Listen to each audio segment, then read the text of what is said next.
বদরের ময়দানে এই পাশে কোরাইশ, এই পাশে মুসলমানেরা। বিশ্বনবী জালাময়ী ভাষণ দিলেন, তোমরা দেখতে পাচ্ছ এটা বদরের ময়দান না, এটা আল্লাহর জান্নাত, ওই জান্নাতের দিকে ছোট। বিশ্বনবীর কথা শোনা মাত্র সাইয়েদনা উমাইর ইবনুল হুমাম বললেন বাখ বাখ, মানে চমৎকার। বিশ্বনবী বললেন মা ইয়াহমিলুকা আলা কওলিকা বাখ বাখ ইয়া উমাইর, আমার এই কথা শুনে তুমি কেন বললা বাখ বাখ?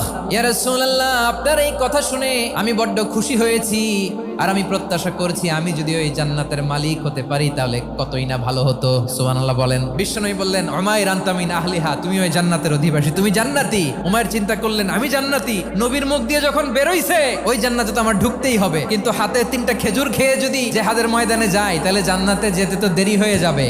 এই চিন্তা আসা মাত্রই খেজুর 3টাকে তিনি ছুঁড়ে মারলেন, তলোয়ার বের করে আল্লাহু আকবার বলে বদরের ময়দানে ঝাঁপিয়ে পড়লেন। আল্লাহর শত্রুদেরকে কচুকাটা করে এক পর্যায়ে শাহাদাতের সুধা পেয়ে নিজেও জান্নাতি হয়ে গেলেন। পড়েন সুবহানাল্লাহ।